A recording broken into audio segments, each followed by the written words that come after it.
Good morning students, MCom semester 2 cost accounting 2000 April 2019 के MCQ solve करते हैं, उसके बाद 18 and then 17. Okay, let's start. Question number 1, production cost under absorption costing is, यानी कि production cost absorption costing में कैसी होती है, तो it will be higher. First, PV ratio can be improved. PV ratio कैसे इम्प्रूव कर सकते हैं? By increasing the selling price. Information of Asha limited दी है profit, fix expense, margin of safety. So profit volume ratio का formula क्या है? Profit divided by MOS, यानी कि मार्जिन ऑफ सेफ्टी. तो पीवी रेशियो का मतलब क्या हुआ? यहाँ पे मैंने किया हुआ है, इधर देखिए. So here your PV ratio is profit upon MOS. The profit is 12,000, margin of safety 30,000. Then your answer is 40%. PV ratio के लिए 100 से multiply करने का, right? So your answer is 40%. तो 40% is your B. Number 4. What is derived by using the following formula? ये formula use करने से क्या मिलता है? तो ये formula use करने से आपको मिलता है sales to earn profit. The difference between actual sales and break even sales को क्या कहते हैं? उन दोनों को कहते हैं मार्जिन ऑफ सेफ्टी.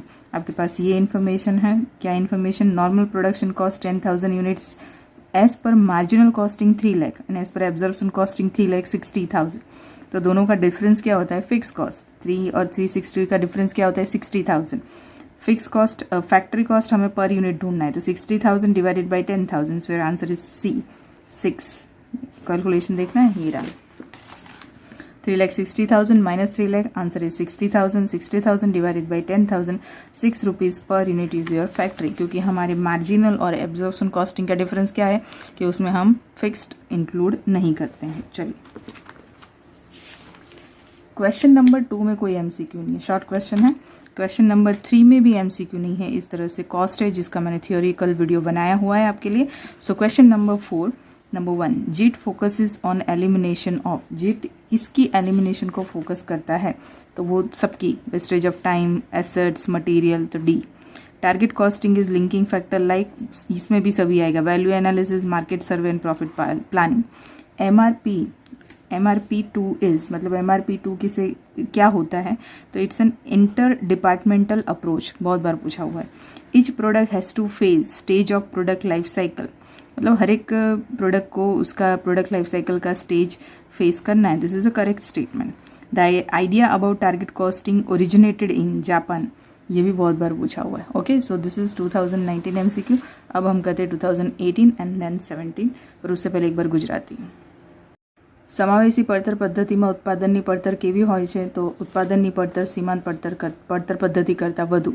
નફા જથ્થાના ગુણોત્તરમાં સુધારો કરી શકાય છે વેચાણ કિંમત વધારો કરીને. ઓકે, આશા લિમિટેડની માહિતી નીચે મુજબ છે. નફો આપ્યો છે, સ્થિર ખર્ચ આપ્યા છે અને સલામતીનો ગાળો આપ્યો છે. કેલ્ક્યુલેશન ઇંગ્લિશમાં કરાયેલું જ છે મેં, પણ બહુ સિમ્પલ કેલ્ક્યુલેશન છે. તમારે નફાને MOS વડે ભાગી દેવાના. નફો 12,000 અને સલામતીનો ગાળો 30,000. 12,000 ભાગ્યા 30,000 ગુણ્યા 100 એન્ડ યોર આન્સર ઇઝ 40%. આ સૂત્ર શું બતાવે છે? આ સૂત્ર બતાવે છે તમારે નફો કમાવા માટે કેટલું વેચાણ જરૂરી છે. ખરેખર વેચાણ અને સમતૂર બિંદુનું વેચાણના તફાવતને શું કહેવાય? સલામતીનો ગાળો. અને તમારી સીમાંત પડતર અને સમાવેશી પડતર પદ્ધતિ એ બંને વચ્ચેનો ડિફરન્સ, એટલે 3 લાખ ને 3,60,000નો ડિફરન્સ શું? 60,000. 60,000 એ એકમ દીઠ કારખાનાની પડતર કઈ રીતે શોધાય? તો 60,000 ભાગ્યા 10 એટલે 6. બરાબર. યુનિટ નંબર 2માં કોઈ MCQ નથી, સીધા યુનિટ નંબર 3માં છે, કારણ કે યુનિટ 2માં શોર્ટ છે. એકચ્યુઅલી યુનિટ 3માં બી શોર્ટ ક્વેશ્ચન છે, શોર્ટ નોટ્સ છે જેની મેં થિયરી બનાવી છે. સીધા યુનિટ 4 પર આવીએ. જરૂરી સમયનો અભિગમ ખાલી જગ્યા દૂર કરવા પર ભાર મૂકે છે. બધું જ, કશાનો બગાડ થવો ના જોઈએ. લક્ષ્યાંક પડતર પદ્ધતિ પરિબળોને સંકલિત કરે છે, એમાં પણ બધા જ આવે. મૂલ્ય વિશ્લેષણ, નફાનું આયોજન, બજારનું સર્વેક્ષણ. MRP2 એ શું છે? તો MRP2 એ આંતર વિભાગીય અભિગમ છે. દરેક પેદાશ જીવન ચક્રના તબક્કામાં જવાનો હોય છે. આ વિધાન સાચું છે. અને છેલ્લું, લક્ષ્યાંક પડતર પદ્ધતિનો ઉદ્ભવ સૌપ્રથમ ક્યાં થયો હતો? થિયરીમાં સૌથી પહેલાં આવે છે જાપાનમાં. ચલો, આ પત્યું આપણું. Okay, now let's start. May 2018 cost accounting 2 के MCQ इंग्लिश मीडियम के देखते हैं. 2018 के जो MCQ हैं वो मेरे ख्याल से बहुत ज़्यादा इंपॉर्टेंट है. चलिए देखते हैं. Just in time is control.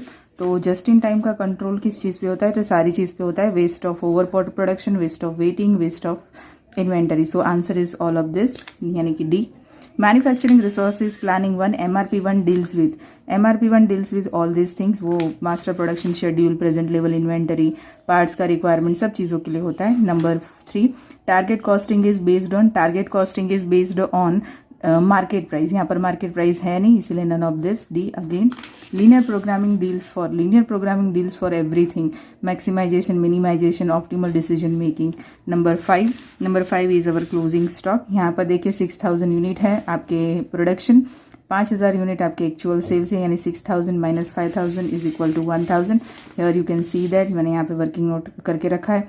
Total cost आपको 90,000 दिया हुआ है, फिक्स कॉस्ट 15,000 हैं। टोटल कॉस्ट में से फिक्स कॉस्ट माइनस करेंगे तो वेरिएबल कॉस्ट आएगा 75,000। याद रखिए ये आपका जो भी कैलकुलेशन दिया है वो मार्जिनल कॉस्टिंग के बेस पर आपको क्लोजिंग स्टॉक पूछा है। मार्जिनल कॉस्टिंग में सिर्फ वेरिएबल कॉस्ट आता है। So per unit variable cost is equal to 75,000 divided by 6,000, क्योंकि ये हमारा प्रोडक्शन है। So answer is 12.5। This is your per unit variable cost, जिसको आप क्लोजिंग स्टॉक 1000 से मल्टीप्लाई करेंगे देन योर आंसर इज 12,500। 1000 कहाँ से आया? 6000 minus 5000। So our answer is 12,500। Next is, in which stage of product life cycle the manufacturer efforts to maintain sales by advertising and salesman? तो maturity stage पर ज़्यादातर हमें advertisement वगैरह करनी पड़ती है। नंबर 7, BEP 2 लाख है, फिक्स कॉस्ट 50,000 है और नेट लॉस 20,000 है। What would be the sale? Required sales का फॉर्मूला है necessary sales is equal to F plus P, पर यहाँ पर लॉस हो तो क्या होगा? Minus L divided by PV ratio. तो we have to first find out PV ratio. चलो PV रेशियो के लिए F upon BEP, F is 50,000, BEP is 2 lakh, so PV ratio is 25,000। जो फॉर्मूला अभी मैंने बोला उसे अप्लाई करते हैं, 25% से डिवाइड करेंगे, योर आंसर इज 1,20,000। तो 7 का आंसर आएगा 1,20,000। आपको इस तरह के शॉर्ट सम्स अगर सीखने हैं, फॉर्मूला जानने हैं, तो TY BCom का मेरा मार्जिनल कॉस्टिंग के वीडियो देखिए, प्लेलिस्ट चेक करें TY BCom की और मार्जिनल कॉस्ट की वीडियो देखिए, आपको ये सारे सम आ जाएंगे। चलिए number 8, again same thing, if margin of safety is 25%, PV ratio is 30% and profit 60,000, fix cost कितना होगा? तो देखो मार्जिन ऑफ सेफ्टी का फॉर्मूला लगाए, profit upon PV ratio, profit 60,000 divided by PV ratio 30,000, your answer is 2 lakh, right. तो यहाँ पर actual sales 2 lakh divided by 25%, कैसे? 2 लाख जो है वो आपका मार्जिन ऑफ सेफ्टी और 25% है वो PV रेशियो है आपका। तो answer is actual sales is 8 lakh. Contribution कितना है? तो PV रेशियो जो है वो कंट्रीब्यूशन का रेशियो 30%, तो 8 लाख का 30% कितना आएगा? 2,40,000।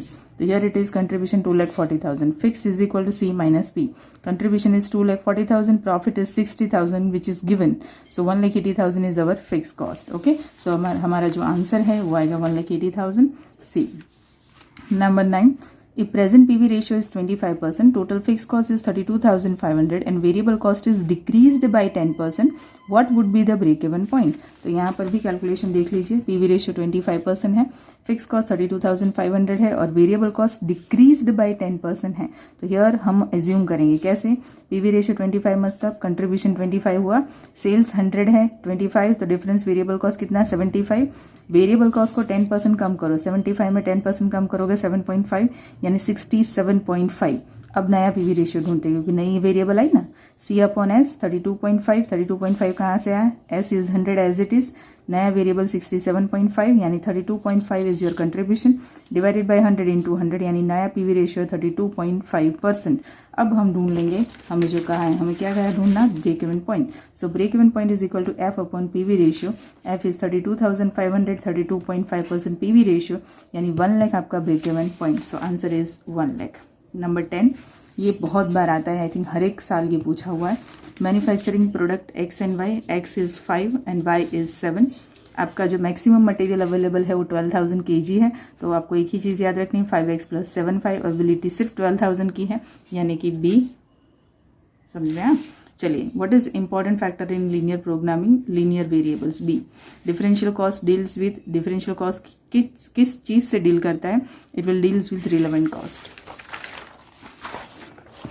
Number 13, when labor hour is a key factor, profitability of product is decided on which of the following basis? labor hour है यानी आपकी profitability decide करेगी contribution per hour यानी कि A। ये इसमें key factor में एक बार labor hour पूछ लेते हैं, एक बार material पूछ लेते हैं।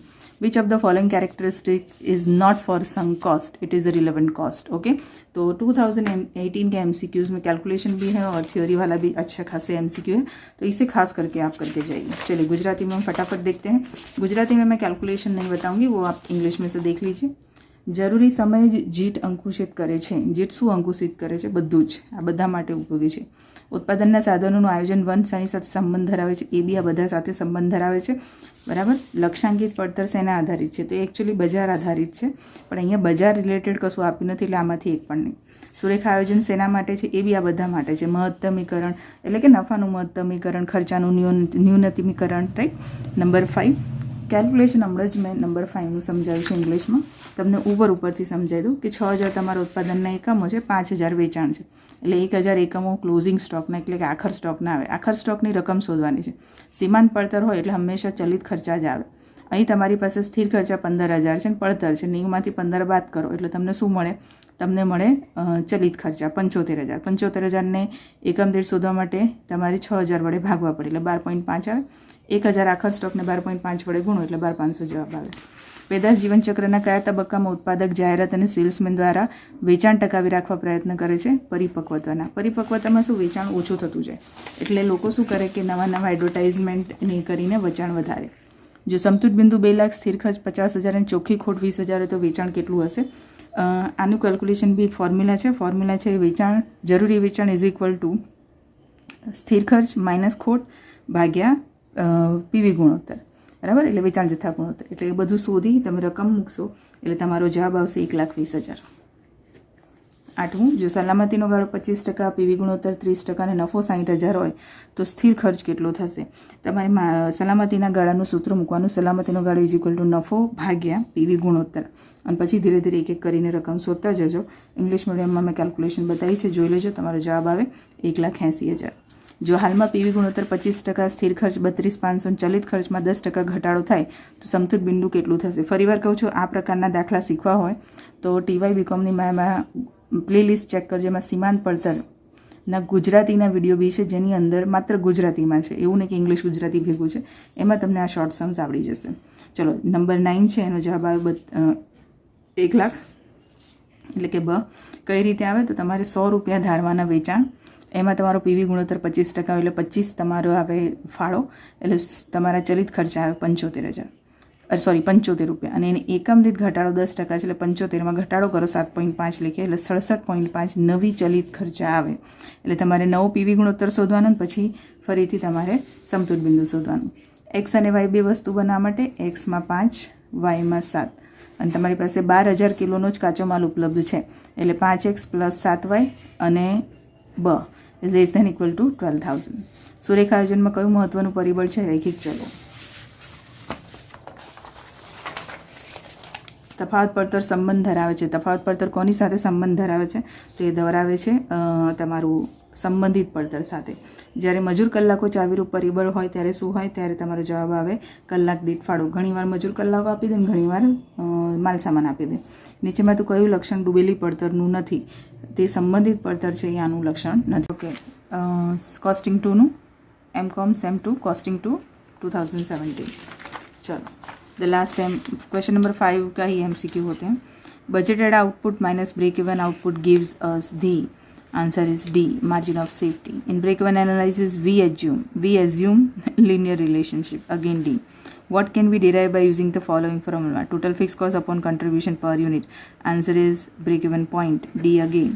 The idea about target costing originated in, target costing का आइडिया कहाँ ओरिजिन हुआ? जापान में. कितनी बार पूछा है आप देख सकते हैं, है ना. Number 5, target costing is based on market price. यहाँ पर है, देखो. When material kg is a key factor, profitability of product is decided on which of the following basis? की फैक्टर आपका क्या है, उस पर डिपेंड करता है. तो ईयर कंट्रीब्यूशन पर किलोग्राम मटेरियल है ना. ये हमने अभी आगे किया. X is 2 and Y is 4. So your answer is 2X plus 4Y और 1000 आवर्स अवेलेबल है, तो it will B answer is A, right. चलिए. A company manufacture a single product with a variable cost per unit 110, PV ratio 45%, monthly fixed cost 9,90,000. What is break even point? So I think it's very simple. Number 8 यहाँ calculation किया हुआ है मैंने. Variable cost 110, PV ratio is 40%, है ना.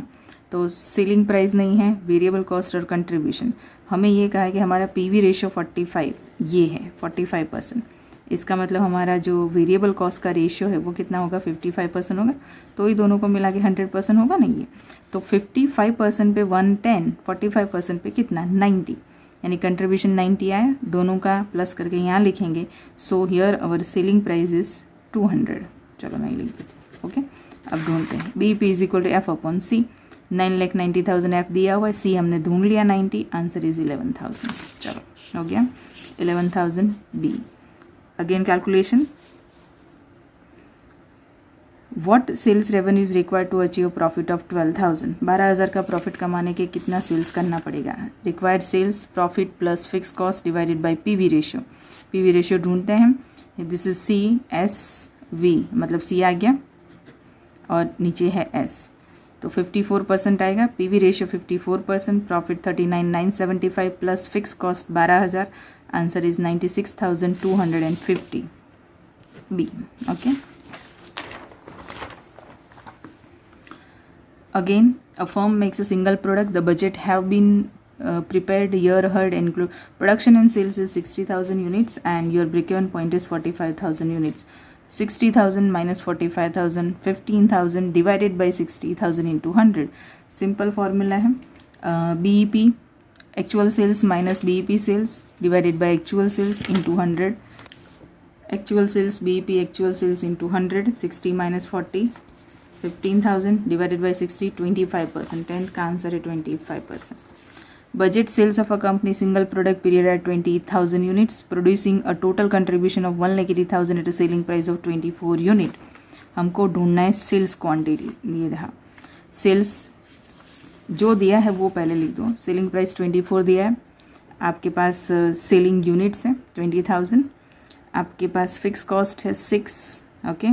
then what you have that's it, yeah, इनको total contribution 1,80,000 ये दिया हुआ है, ये दिया हुआ है और ये दिया हुआ है, तो सिंपल है मल्टीप्लिकेशन 4,80,000, ये 1,80,000 है, 20,000 दिया हुआ है, डिवाइड करें तो 9 आ जाएगा, 6 दिया हुआ है, ये 15 आ जाएगा, automatically you will get your answer. Okay, so variable cost per unit is 15। Okay, आगे बढ़ते हैं। GIT is developed in Japan, पता नहीं कितनी बार पूछते हैं। When production variable and fixed cost are included in cost account, it is known as absorption costing. MRP2 is it's an interdepartmental approach. Done. हमारे सारे MCQ 2017 के भी हो गए हैं। ओके, चलिए एक और चीज़, हाँ पहले गुजराती में कर लेती हूँ फिर बताती हूँ।